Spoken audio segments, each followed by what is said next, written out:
Let's now turn back to our top story, which was about the Indian economy. And joining us for a discussion on this, we have with us two eminent guests. Let me introduce you to them. Dr. Charan Singh is an eminent economist, CEO of EGROW Foundation. He's joining us from Greater Noida. And Dr. Amit Kapoor is the Honorary Chairman of the Institute of Competitiveness and teaches at Stanford University. He's joining us from Gurugram. Thanks very much, both of you, for being with us. Dr. Charan Singh, the world economy is slowing down, we know that, but India is seeing growth momentum. So how can India take advantage of this dichotomy in a sense? Yes, you're right. The global economy is slowing down. There's so much of uncertainty. There's been a war for nearly a year and nothing seems to be stopping it in Europe. And there's another sort of uncertainty in the Middle East that has happened. So there is an impact on the global value chain. There's problem on the commodities.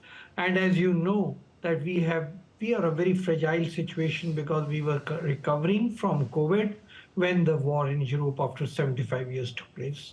So the global economy is not only uncertain in the current year, the expectation is that inflation may not be tamed even for most part of the next year. Yes. And that's why the high interest rates and tightened monetary policy in advanced countries could continue as much as June, July of the next year, which is very detrimental to growth. Okay. The global projections have already been scaled down tremendously. We have been discussing various reports that have come up. There was a very recent report that came up from Berkeley's, and Berkeley's has been talking about it, and I found an in-depth analysis provided by them. And one of the major things that they mentioned was, yes, there have been strong focus on new things like telecommunications, trade, finances, digital sector, but then maybe we need to go and emphasize back our traditional sectors, Okay. especially when we say Sure. transport, storage, utilities, real estate, defense. Maybe we need to focus there. Maybe we'll get energy from there. Right. And that will add to the new focus that we have Yes. achieved in telecommunication Sure. and Yeah. digital. Dr. Kapoor, how much of India's growth is dependent on also geo-economic ties, FTAs, and the like? So, there's something very interesting. Like, one, we have to really discern or really see that how India performs. Like, there are two parts to the story. One is very, very clear that India has a fairly resilient internal market, which has always been the story for India.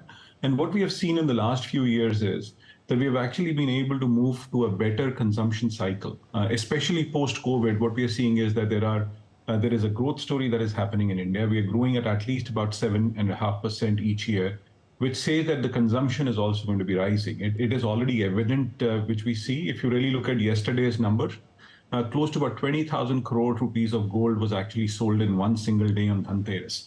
That means, yes, people are having the disposable income. The other thing is in terms of like how India actually does that foreign trade and how FTAs are actually coming through.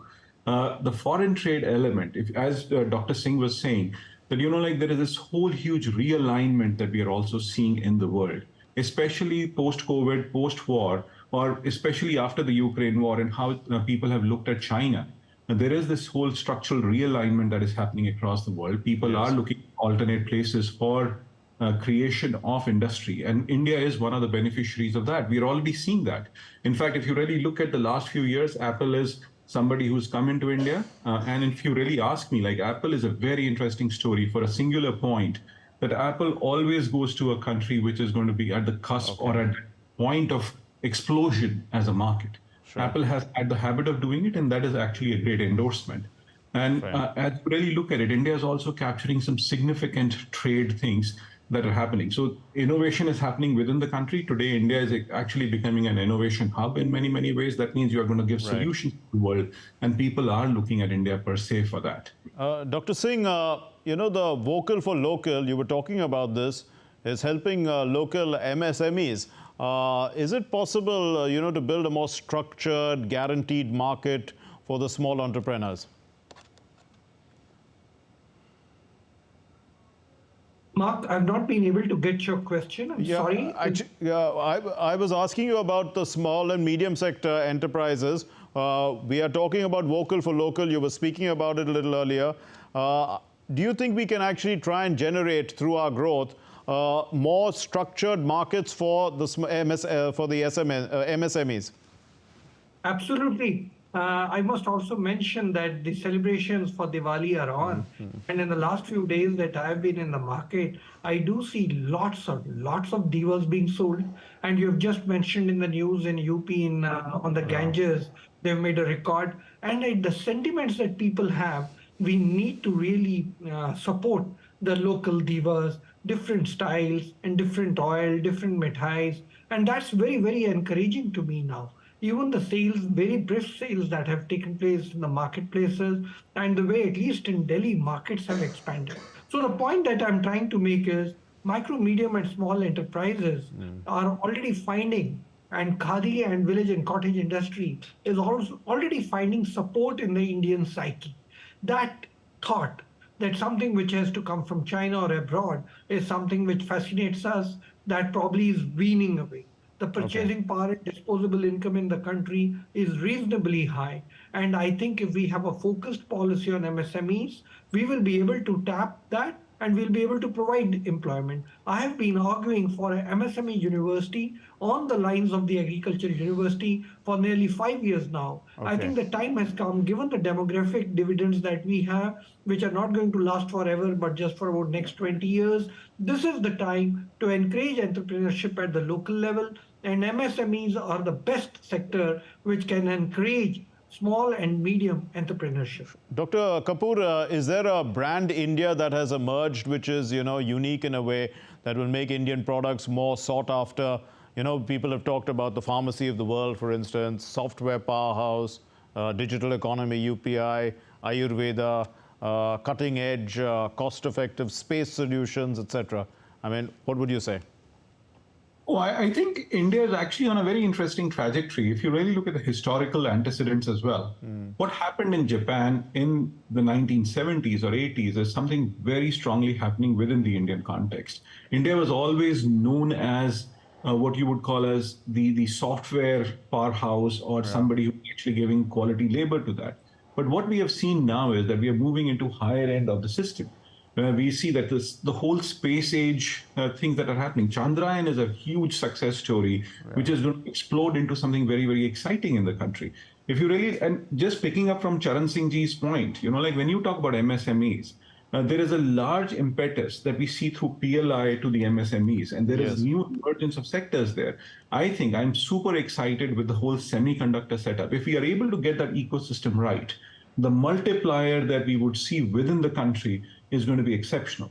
But I do see that there are a certain set of challenges that we need to really take care of.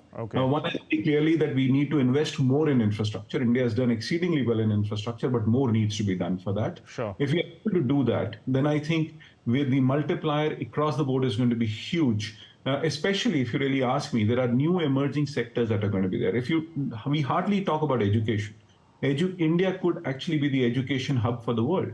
And to really look at the quality of publications that are happening, or the number of publications that are happening, the young demographic dividend that exists, how do we train them?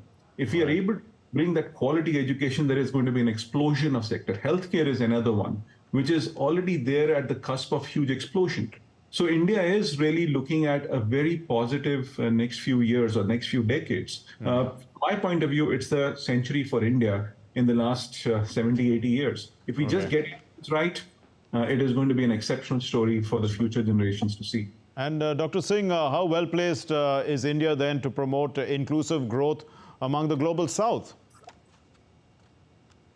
Mark, again, I lost your voice. Can you please? I said that how well placed is India to, to become the voice of the global south, to promote inclusive growth among the global south? Absolutely. In the G20, we already demonstrated. That's a very good question. The way we took care of the global south and their interests. And of course, in financial inclusion, we have already experienced within the country how we have gone about for inclusive growth.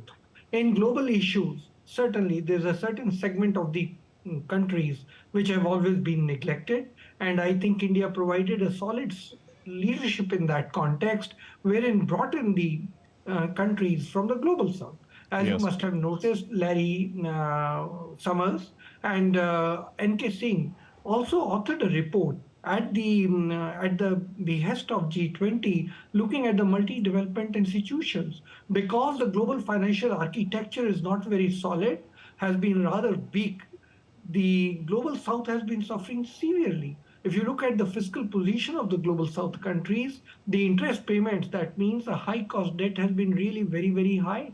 The result has been that on education and health, the Right. expenditure has been very low. Therefore, India played a prominent role in the G20 and brought these issues up on the center stage and said that if you are looking for a global healthy Sure. financial architecture, you will have to support education and health, and All the right. multilateral development institutions will have to provide better sources of finance and not these countries come to the private Yes, sources, which are high cost. we've run short of time, but last question from you, Dr. Kapoor. You know, I mean, fiscal and monetary management, if you were involved with either of these things, would you change anything to take advantage of the current, let's say, India advantage? No, I think the government of India right now, especially the Reserve Bank, is doing an exceptional job. I think if we are able to maintain what we are doing, that would be something great that we need to do. We don't really have, I think, from a fiscal deficit point of view, we are managing it well. We are managing it well at the level of states. If we achieve the targets that we are having, India is looking at a fairly robust, what I call balance sheet. We already have a fairly robust balance sheet, and that is where people are coming to India. We just need to maintain the process that we are following. We just don't need to get super excited or do something foolish. And I think what's happening right now just works for India fairly well. We'll leave it there. Thank you very much, Dr. Amit Kapoor and Dr. Charan Singh, eminent economists. Thank you for enlightening us on the subject.